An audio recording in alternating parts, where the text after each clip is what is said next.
Армения погружена в многочисленные проблемы, которые новому правительству предстоит решить в ближайшем будущем. Многие в Армении недовольны результатами выборов и категорически против того, что блок экс-президента Роберта Кочаряна получил 29 депутатских мандатов в новом парламенте. В национальном собрании появились две бандитские группировки, которые представляют собой угрозу национальной безопасности страны, сказал в интервью Айкакан Жаманак независимый депутат Арман Бабаджанян.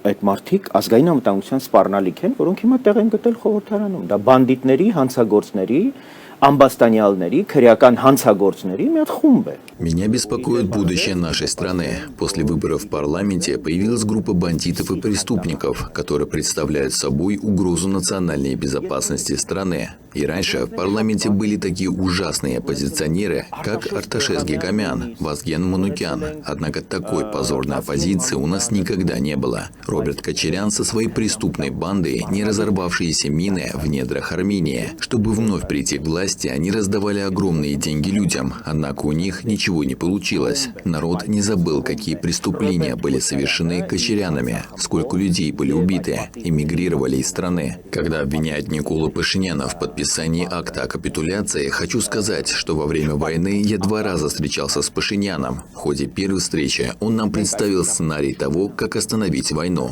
Это был план Лаврова, который должны были подписать еще бывшие власти. В те дни Пашинян 2 раза разговаривал по телефону с Владимиром Путиным, чтобы узнать, как остановить войну. И президент России ответил: необходимо подписать план Лаврова. Во время второй нашей встречи с Пашиняном он представил нам письмо Араика Арутюняна, который просил премьера во что бы то ни стало подписать план Лаврова и остановить войну. И Пашиняну пришлось согласиться, чтобы было мало жертв. Армения сегодня не сможет соревноваться с Турцией, которая является членом НАТО, и Азербайджаном, который обладает огромными материальными ресурсами. И для защиты нашей безопасности нам нужны сильные союзники. Россия и ОДКБ этого не смогут сделать. Могут помочь США и Франция. Наша страна должна стать сильной. Мы должны оставить будущим поколениям сильную и развивающуюся страну. Достичь этого не удастся, пока не наказаны грабители и преступники в лице Роберта Кочаряна. Мы будем бороться до последнего против них, не дадим им малейшего шанса вновь прийти к власти. Мы должны очистить нашу страну от неразорвавшихся боеприпасов. Такие, как Кочарян, могут взорвать и уничтожить нашу страну. Мы не сможем жить в мире и согласии с такими людьми.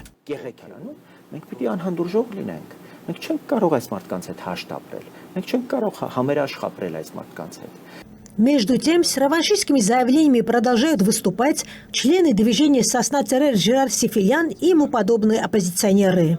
По их словам, Никол Пашинян не имеет права подписывать с Баку никакой документ о демаркации и делимитации армяно-азербайджанской границы. Они также обвиняют Пашиняна в фальсификации результатов парламентских выборов.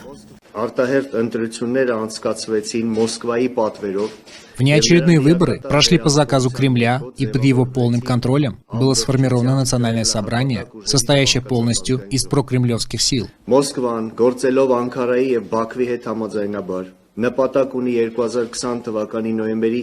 Действуя согласованно с Анкарой и Баку, Москва ставит перед собой цель восстановить посредством выборов легитимность нынешних армянских властей, которую они потеряли в результате подписания трехстороннего заявления от 9 ноября 2020 года и завершить осуществление расширенного плана Лаврова. Ключевым пунктом этого плана является признание административной разделительной линии между Армянской ССР и Азербайджанской ССР в качестве межгосударственной границы между Республикой Армения и Азербайджанской Республикой путем заключения договора о делимитации и демаркации границы. Национальный демократический полюс вновь подтверждает, что он не признает результаты несправедливых и несвободных выборов и продолжает национально-освободительную борьбу, ставя перед собой цель сорвать в первую очередь заключение между Республикой Армения и Азербайджанской Республикой договора о делимитации и демаркации границы посредством объединения народа и его волеизъявления. Хочу поблагодарить наш народ. Главное благодарны диаспору за то, что все эти месяцы поддерживали нас. Это помогает нам, конечно, бороться и дальше. Мы сформируем временное переходное правительство, чтобы вытащить нашу страну из этого кризиса. А потом поговорим о проведении новых предвыборных процессов. Мы продолжим нашу борьбу и побудим народ готовиться к политическому сардарапату, уверяя, что в итоге мы воплотим в жизнь все наши планы.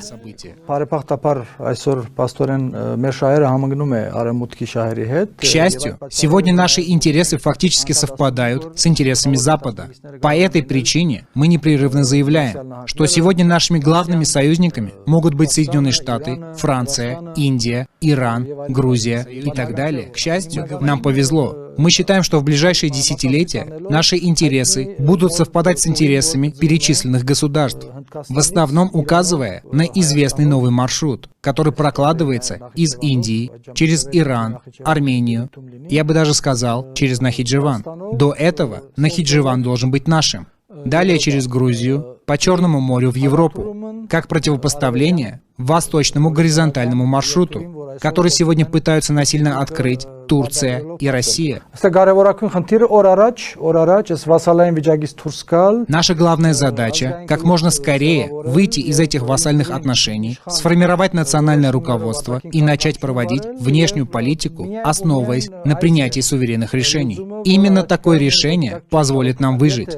В то время как оппозиция ведет борьбу за кресло премьер-министра и выступает с реваншистскими заявлениями, граждане Армении продолжают бедствовать и мигрировать из страны. В поисках заработка и светлого будущего люди массово покидают Армению. Число покидающих республику растет не по дням, а по часам. Только за 4 месяца страну покинуло около 90 тысяч граждан, сказал в интервью председатель по миграции Общественного совета Гаги Гиганян. Այս սեզոնին տատանվում էր 30-40 հազարի շրջակայքներում, բայց հիմա առնվազն բացարձակ թվով կրկնակի աճել է. Только за текущий сезон страну покинуло 30-40 тысяч человек. Отток населения увеличился в 2-3 раза. Все жалуются на социально-экономическую ситуацию. Война также негативно сказалась на статистике. Вопросы безопасности серьезно беспокоят жителей, а те, кто верит в политику Пашиняна, остались. Однако, если он не выполнит обещанных реформ, то и они покинут страну. Մարդիկ որոշակի հույսեր են կապում, որոշակի ուրեմն ակնկալիքներ ունեն, հա, չարթարացման դեպքում անշուշտ կարող են նաև իրենց հույսերը կապել այլ երկրներում հաստատվելու հետ. Жители Армении не видят светлого будущего своей страны, так как власть никак не может реализовать обещанные социально-экономические реформы. Это и заставляет людей покидать страну.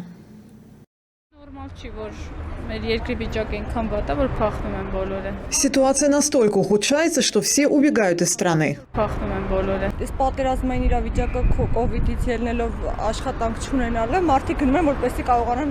Послевоенная ситуация, ковид и отсутствие работы заставляют людей уехать из страны, чтобы где-то зарабатывать на жизнь.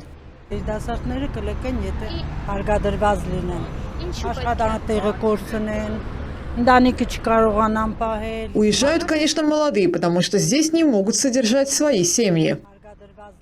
В целом, численность населения Армении за последние 30 лет сократилась на 1,5 миллиона человек. Люди в основном уезжают в Россию, Европу, США, а те, которые остались, жалуются на ужасающую обстановку в стране.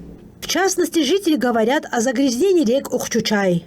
Граждане Армении неоднократно призывали местные власти приостановить деятельность предприятий. Однако все тщетно. Многим пришлось продавать свои дома и уехать в заграницу. Այս հանքերի մոդելն է, որ ամբողջ աշխարհում կիրառվում է։ Փողեր լվանալ. Это такая сфера, где можно заработать огромные деньги. В Армении никто не следит за работой данных предприятий. Руководители этих заводов беспокоит лишь собственная выгода. Они пользуются отсутствием контроля и наносят вред окружающей среде. Проживающие когда-то здесь люди продали свои дома и уехали из страны. Сегодня здесь больше никто не остался, все уехали. Весьма тяжелая ситуация наблюдается в регионах Армении, куда уже долгое время не поступает вода. Особенно тяжелая ситуация в Эчмиадине. Люди жалуются, что из-за нехватки воды не могут принимать душ, готовить еду.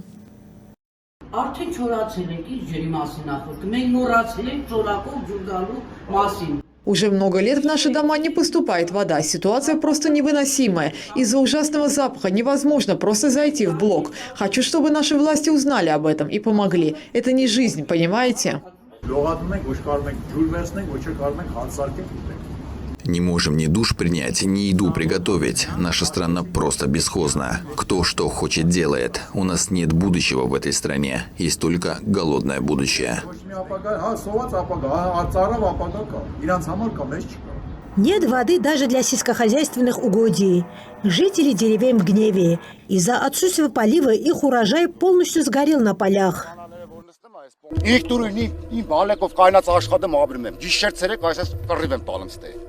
С детьми день и ночь работали на этих полях, однако нет воды. Как нам быть? Чем поливать наши поля? Кроме воды нам ничего не надо. Все мои родственники уехали в Европу. Я остался здесь. Теперь, думаю, напрасно остался. Каждый год здесь одна и та же ситуация. Раньше здесь были зеленые поля, абрикосовые деревья. Однако сегодня эти места превратились в пустыню. Остаются только верблюдов держать. Смотрю на все это и плакать просто хочется. Пусть обеспечивают нас водой. Эта ситуация хуже войны. Уже 8 месяцев, как закончилась Вторая Карабахская война. По инициативе России Армения представила Азербайджану карты примерно 92 тысяч противотанковых и противопехотных мин, заложенных в Физюлинском и Зангеланском районах в период оккупации. В качестве гуманного шага Азербайджан передал Армении 15 человек, которые ранее были лишены свободы по приговору суда, но срок, назначенный на наказание которых истек. Напомню, что 12 июня Баку выдал Еревану 15 армянских военных. Среди них был Эрик Хачатурян. Отец Эрика, Сарибек Хачатурян, в интервью Армлу заявил, что с их сыном хорошо обращались в бакинской тюрьме. Այնտեղ գտնվելու ընթացքում ոչինչ չի պատմում, չի խոսում։ Ասում է շատ լավ են վերաբերվում, որական իրական կամ հաց են տալիս։ Эрик рассказывал мне, что в Азербайджане к нему относились очень хорошо. Кормили 3 раза, давали также фрукты и натуральный сок. И так обращались со всеми задержанными. Никого не били, не мучили, не издевались. Он неоднократно говорил, что условия содержания были очень хорошие. Շաբաթ մի անգամ երկու անգամ լողացնում էին, բնական սոկերով, մրգերով, լավ նայել են իրան։ Իրանց էլի ոչ թե մենակ իրան, այլ լրիվ։ Լավ նայել են։ Հա։ Ոչ ծեկերը, ոչ ջարդերը, ոչ նեղասերը, շատ լավ է, ինքն շատ լավ է։ Еще один бывший заключенный, житель Сисяна Айк Диланян. Во время боев в Мадагисе он со своими товарищами спрятался в бункере, где остались почти 20 дней. Здесь они были задержаны азербайджанскими военнослужащими. В интервью Ararat News Айк рассказал о пребывании в плену.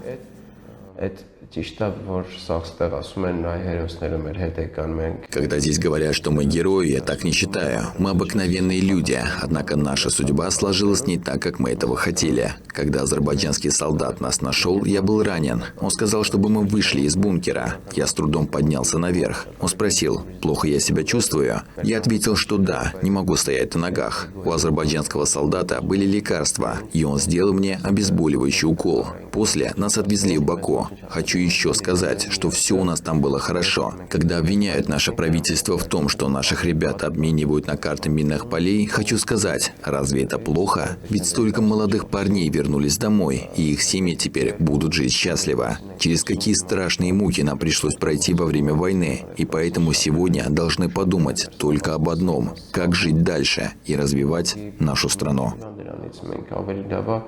Մեր վրա կարողանանք, մենք մեզ կարողանանք զարգացնենք, մեր վրա աշխատենք, մեզ ծաղկացնենք։ 19 Остались позади внеочередные парламентские выборы. Гражданский договор Никола Пашиняна одержал победу, набрав более 53% голосов избирателей. Армянский народ в один голос сказали «нет» бывшим властям, представителям так называемого карабахского клана, которые в годы своего правления ничего не сделали ни для страны, ни для народа. Наоборот, именно в их правлении появились памятники пособникам фашистов, таких как Гаригин Нажде. Именно они кричали о реванше и привели страну к краху. Однако армянский народ не хочет больше воевать, не поддерживает реваншистские настроения, которые высказывали Кочарян и ему подобные, и хочет мира, стабильности и покоя.